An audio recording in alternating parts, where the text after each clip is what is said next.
Estamos de vuelta y hoy vamos a hablar de Jean-Michel Basquiat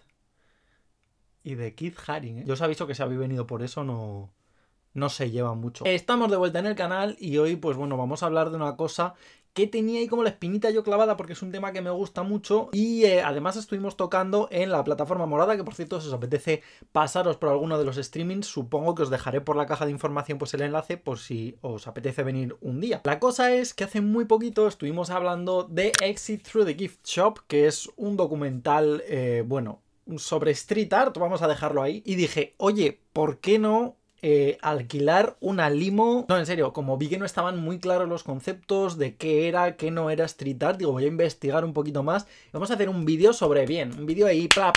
sobre los orígenes, sobre los datos, sobre las cosas, de dónde viene todo este movimiento. Y antes de nada os aparecerá por aquí debajo el tema de Twitter y de Instagram por si os apetece seguirme, porque bueno, voy haciendo también un poquito más de divulgación por otras redes sociales y evidentemente pues suscribiros al canal, que eso es algo que nunca sobra. Y ahora sí que sí, vamos a pasar con la chicha del vídeo, pero como es de street art, no sé por qué en mi cabeza es como una genial idea introducirlo diciendo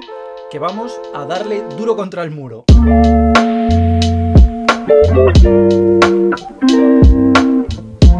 El street art es un tipo de arte, o más que de arte es de movimiento artístico, ahora entenderéis un poco por qué,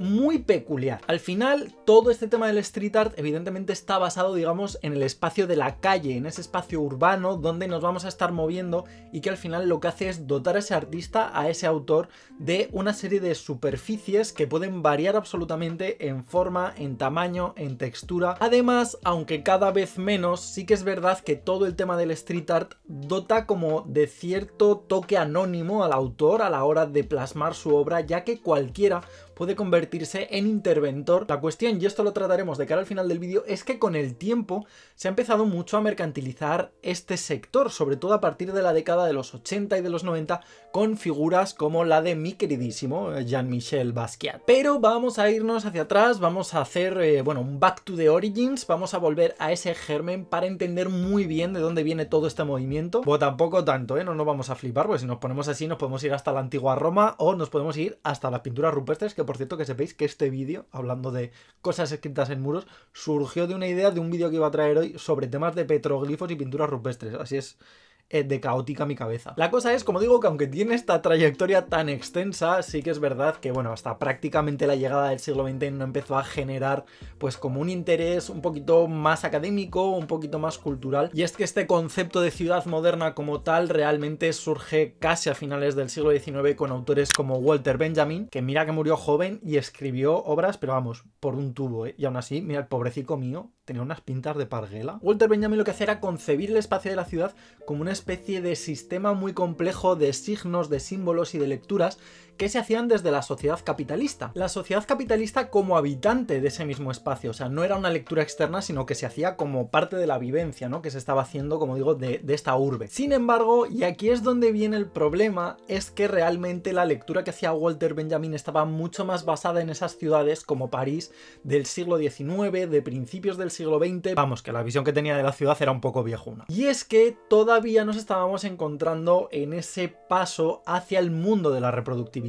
hacia el mundo de la democratización del arte, y de hecho si os fijáis es a principios de este siglo, del siglo XX, cuando empiezan pues a surgir cuestiones como el tema del la show cool, esa intervención que Duchamp hace sobre una de las postales del tema de la Mona Lisa, aunque evidentemente ya se había trabajado con prensa, con grabado, con litografía, pero no se había explotado, digamos, como producto. Evidentemente todo esto en el siglo XX cambió de una forma brutal con lo que es la popularización de las cámaras fotográficas, con todo lo que es a finales ya del siglo XX la llegada de los teléfonos móviles. A día de hoy, en pleno siglo XXI, con cualquier smartphone tenemos una cámara de alta calidad para sacar fotografías y una red social con la que compartir información de forma instantánea, y esto ha cambiado absolutamente todo. Y esto lo que ha hecho es que el concepto de, digamos, ser culto haya cambiado por completo, haya abandonado, digamos, el recinto académico y se haya popularizado mucho más. Ya no se concibe solamente como una especie de conocimiento intelectual, académico, artístico, científico, sino que está mucho más basado,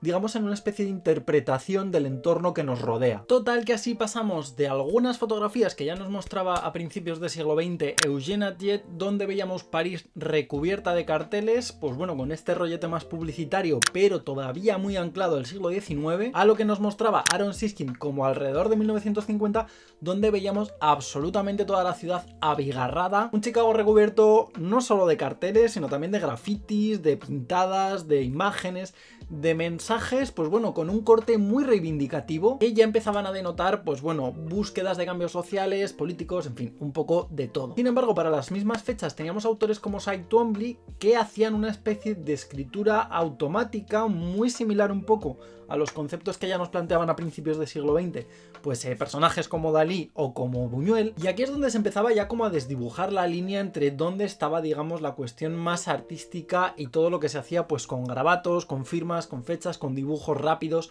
en los muros de la ciudad. Hay que tener en cuenta que aún estamos hablando como de un concepto muy grafitero en torno a mediados de siglo, y que, bueno, pues todavía ni siquiera el mundo del graffiti como tal había adquirido, digamos, un peso propio, ¿no? Se había establecido de forma, pues, mucho más consistente. Sin embargo, durante esa década de los años 50 y ya, pues bueno, cuando empezamos a entrar en los años 60, lo que es el pop art, de forma, pues, un poquito más independiente, había empezado a sentarse, había empezado a entrar dentro del mundo del museo, dentro del mundo de la galería de arte, y esto hizo que a nivel tanto crítico como académico, como incluso a nivel popular, empezara, digamos, ya como a concebirse dentro del mundo artístico. Que puede parecer que no tiene mucha conexión, pero digamos que este puente que estableció entre la cultura más de masas y, pues vamos a decir, la alta sociedad, hizo que todo este mundo del street art pues ya se empezara como a concebir de una forma mucho más naturalizada. Otro día hablaremos de los precios de este tipo de obras, porque lo del pop...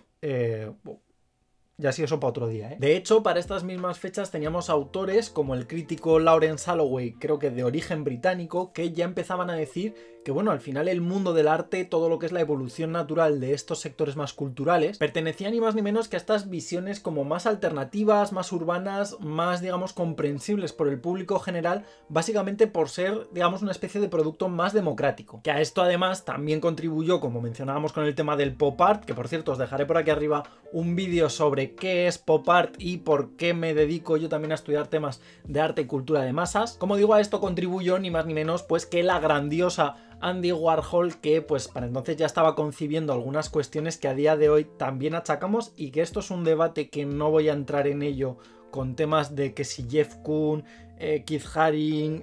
bueno, en fin, nombres varios, había empezado a introducir, como digo, estos conceptos pues más industriales, más de reproductibilidad, con un corte, pues como digo, mucho más comprensible, mucho más accesible, por lo menos a nivel de concepto. Y evidentemente, junto a algo que mencionaré a continuación, empezó a abrir un poco pues las puertas, ¿no? Empezó a hacer que la gente empezara a interesarse por un arte que ya se salía, digamos, de ese carácter más aurático que había tenido hasta prácticamente principios del siglo XX. En estas mismas décadas, de hecho, concretamente unos añitos antes de lo que es 1950, también se empezó a germinar una revolución, vamos a decir técnica, que podríamos equiparar incluso a todo lo que era la pintura al óleo en botes a finales del siglo XIX. En su momento facilitó que los pintores pudieran salir del estudio a pintar del natural, a pintar al aire libre, y que la pintura pues tuviera otro rollo, ¿no? Pero en esta ocasión estamos hablando de algo que cambia radicalmente por completo la estética, permite llenar grandes espacios con movimientos rápidos, permite hacer trazos más gruesos, mucho más desdibujados, imperfectos, y es que estamos hablando ni más ni menos que de la pintura en botes de aerosol, la pintura en spray de toda la vida que conocemos a día de hoy y que asociamos tanto con el movimiento grafitero. Para 1970 esto ya se había popularizado, y lo que facilitó fue que muchos artistas empezaran a intervenir, como digo, en el espacio urbano, empezaran a utilizar tipografías, fuentes, cursivas, tamaños, anchuras, letras, en fin, todo tipo de variedades visuales, tanto a nivel pues de escritura gráfica con palabras como de dibujos, a grandes velocidades, con un aire, vamos a decir, gamberro e irreverente, por no llamarlo directamente clandestino, en espacios que hasta entonces quedaban como súper inaccesibles, como incluso pueda ser el metro de Nueva York. Total, que para entonces teníamos por un lado esos artistas que ya estaban trabajando pues en el espacio, como digo, urbano, en la ciudad, interviniendo de forma más alternativa. Me encanta el esfuerzo que estoy haciendo para no decir que era ilegal. Y a la par había otros que estaban intentando integrarlo pues dentro de un circuito, vamos a decir, más académico, ¿no? Un circuito más aurático, como había sucedido hasta entonces. Uno de estos casos, seguramente el más conocido, diría que es Jean-Michel Basquiat, que no es un personaje sinceramente que a nivel artístico me entusiasme demasiado, por un sencillo motivo, y es que junto a su compañero Al Díaz creó una especie de concepto, de figura que se llamaba SAMO, que era como la abreviatura de Same Old Shit, la misma misma vieja mierda, refiriéndose a todo lo que es el mundo artístico que había hasta entonces, ¿no? Esa ranciedad dentro del mundo de la academia, de la galería, del museo, y que al final era un poco lo que buscaba y lo que acabó consiguiendo después de mucho ir detrás de Andy Warhol. En realidad no me entusiasma, pero en lo que es el último cuarto del siglo XX y a principios del siglo XXI generó un debate que me parece como más que interesante, porque casos como el de Basquiat lo que permitieron fue como extraer ese arte urbano, ese arte mural que debía de estar integrado dentro del espacio de la ciudad, y lo introdujeron dentro del mundo de la galería, ¿no? Dentro del mundo más artístico en conceptos clásicos. Y justamente por eso creo que al final se convirtió de forma, no sé si paradójica, pero en esa misma vieja mierda, ¿no? En ese seimo que él había estado creando junto a su compañero años atrás. Por suerte o por desgracia, a la par teníamos otros autores que tampoco es que me entusiasmen demasiado, como es el caso de Keith Haring, que estaban introduciendo otros conceptos dentro del espacio urbano que no solo iban dentro del graffiti, sino que iban a lo mejor pues con temas como pudiera ser el mosaico, como pudiera ser el diseño gráfico, aplicado a algo que también resulta como un poco perverso, pensando en esta clandestinidad inicial que tenía todo el movimiento del street art, ya que lo orientaban más a una cuestión, digamos, publicitaria, ¿no? A una cuestión, pues bueno, de campañas de marketing y de cuestiones, como digo, pensadas para el consumo, no de masas, bueno, que sí, que también, pero pensado ya con una cuestión como más de mercadotecnia. Esto evidentemente se integró dentro del espacio pues en paradas de autobús, en paradas de metro, en prensa, en televisión, en cine, y en realidad parece algo como muy perverso y pensamos que es como pervertir el movimiento del street art, pero no deja de ser la versión de todo lo que teníamos a finales de siglo en ese París que mencionábamos con autores como Toulouse-Lautrec, con toda esa bohemia, pero actualizado, que lo que querían en realidad era plasmar un concepto artístico dentro de un mundo mucho más popular. Sin embargo, de lo que nos habíamos olvidado un poco era de intentar mantener ese concepto, ¿no? Del espacio artístico urbano intervenido, el arte mural al exterior, una cuestión como mucho más casual, ¿no? Porque al final, pues bueno, tú vas por la calle y ves un mural que ha pintado alguien y ya está, o sea, estás entendiendo un concepto artístico fuera de la galería y el museo. Sin embargo, a finales de este siglo XX, con todo el boom de lo que son los blockbusters de Hollywood, con esas grandes producciones que empezaban a plantear el espacio urbano, la cuestión mucho más social, lo que es el mundo del graffiti, del mural, de la pintura, pues bueno, intervenida, como digo, en ese espacio mucho más casual, mucho más cotidiano, empezó a cobrar muchísimo auge. Y así es como llegamos al siglo XXI, donde cualquier persona con un móvil con cámara viaja a cualquier sitio y puede capturar en el momento cualquier espacio intervenido, cualquier mural, cualquier pintura, cualquier mosaico. Y bueno, pues tú vas a, yo qué sé, a Londres y te haces un selfie con una pintura de Banksy. Vamos, que básicamente ha servido como una especie de reclamo turístico de fondo para foto de Instagram. De hecho, esta popularización ha hecho que poco a poco pues haya sido un trasvase continuo entre campos como el diseño gráfico, la pintura mural, la publicidad, en fin, se ha convertido en algo mucho más pop realmente y mucho más de cultura de masas, encontrando autores que han intervenido en el espacio urbano, como es el caso de Shepard Fairey, dentro del mundo del diseño gráfico, hasta el punto que, bueno, ha llegado a diseñar el que me atrevería a decir que es por excelencia el cartel publicitario del siglo XXI, que no es ni más ni menos que el que realizó para la campaña electoral de Barack Obama. Lo que ha facilitado es que muchos de estos artistas puedan llegar a monetizar su trabajo desde un punto de vista no tan del circuito artístico tradicional, sino pues con la venta de merchandising, con la integración de su trabajo en estas campañas, como digo, que ya habían empezado autores como Keith Haring en los años 80. Y es que junto a este tema, como digo, de las redes sociales y de los móviles con cámara, facilitan que generen una especie de comunidad de fans alrededor de su trabajo y generan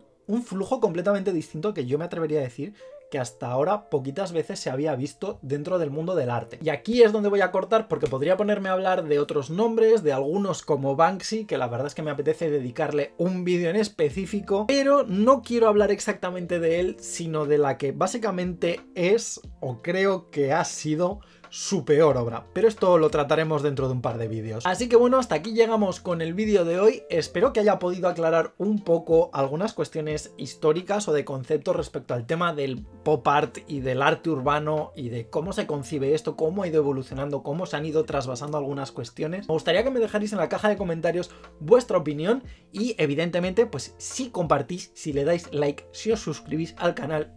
se agradece y os como a besos. Poquito más me queda que decir, así que nada, os dejaré también por aquí debajo en la caja de información todo el tema de redes sociales, por si os apetece seguir charlando. Y como siempre, si pincháis en este botón de aquí, os podéis suscribir directamente al canal, que es totalmente gratis. O si no podéis pinchar en este recuadro de aquí, yo os llevaré un vídeo totalmente aleatorio que posiblemente todavía no hayáis visto. Esto ha sido todo por hoy, y como no me queda mucho más que decir, me despido y hasta la próxima.